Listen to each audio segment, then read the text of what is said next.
7 اکتوبر سے شروع ہونے والی فلسطینی اور اسرائیلی جنگ اب مسلمانوں کے لیے جان کا عذاب بن کے رہ چکی ہے۔ اگر میں ڈیٹا کے مطابق آپ کو بتا دوں کہ کتنے لوگ مر چکے ہیں تو آپ ڈر جائیں گے۔ حماس کے اگر 150 فوجی ختم کیے گئے ہیں تو دوسری جانب فلسطینی لوگ 8,000 سے زائد ایسے ہیں جو کہ بیچارے اپنی جان کی بازی ہار چکے ہیں، اور یہی نہیں، اس کے علاوہ 13,000 سے زائد لوگ ایسے ہیں جو کہ بیچارے زخمی ہیں۔ حماس کے اٹیک کے بعد اسرائیل مسلسل بمباری کر رہا ہے۔ ایک رپورٹ کے مطابق اب تک 6,000 سے زائد میزائل فائر کر چکا ہے، اور یہی نہیں، اس کے علاوہ ایک اور سب سے بڑا حملہ کرنے کی دھمکی دی جا رہی ہے۔ غازہ میں جتنے بھی ہاسپٹلز تھے سارے پہلے ہی تباہ ہو چکے ہیں، ایک ہی ایسا ہاسپٹل بچا ہے جو کہ اب نشانہ بنایا جا رہا ہے، اور یہی نہیں، اس کے علاوہ جتنے بھی ہاسپٹلز کے قریب بلڈنگز تھی وہ آلریڈی پہلے ہی تباہ کر دی گئی ہیں۔ بجلی، پانی، انٹرنیٹ، سرور سب بند کر دیے گئے ہیں اور ٹوٹلی بلیک آؤٹ ہے غازہ میں۔ آپریشن سن لائٹ اور ٹارچ کی مدد سے کیے جا رہے ہیں۔ 50,000 سے زائد غازہ میں ایسی خواتین ہیں جو کہ بیچاری پریگننٹ ہیں، اور ہاسپٹلز کی شدید قلت ہو گئی ہے۔ ہاسپٹلز کو آخر نشانہ کیوں بنایا جا رہا ہے، اس کا ریزن آپ اسرائیلی فورسز سے سن کر حیران ہو جائیں گے، کیونکہ وہ تو ہاسپٹلز کو ختم کرنے کے بعد کہہ دیتے ہیں کہ یہاں سے حماس آپریٹ کر رہا تھا۔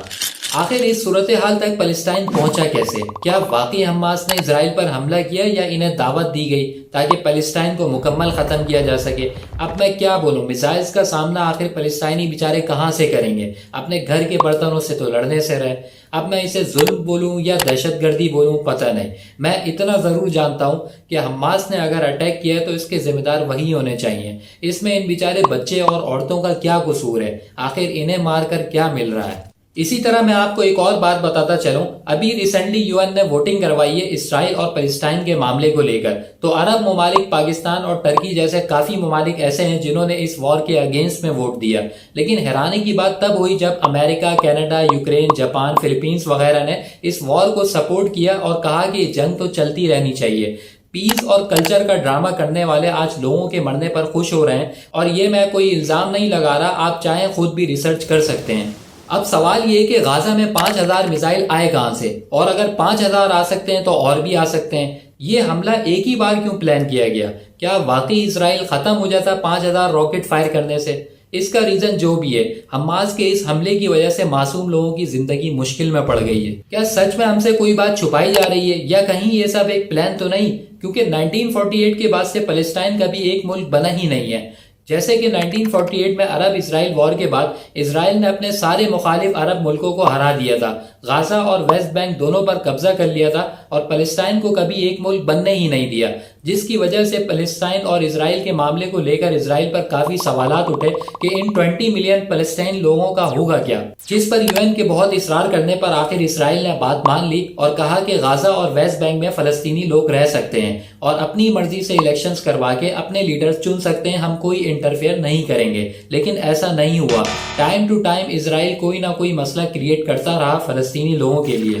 خیر، بلا وجہ تو مار سکتے نہیں ہے، اور نہ ہی اسرائیل یہ چاہتا ہے کہ فلسطین پھر سے ایک ملک بنے۔ سیکیورٹی تھریٹ ہمیشہ سے اسرائیل کا ایک بڑا مسئلہ رہا ہے، تو کہیں ایسا تو نہیں یہ صرف ایک بہانہ چاہتے ہیں تاکہ فلسطینی لوگوں کو ایزیلی ختم کیا جا سکے؟ اور میں آپ کو ایک بہت امپورٹنٹ بات بتاتا چلوں کہ حماس کو بنانے والا خود اسرائیل ہی ہے۔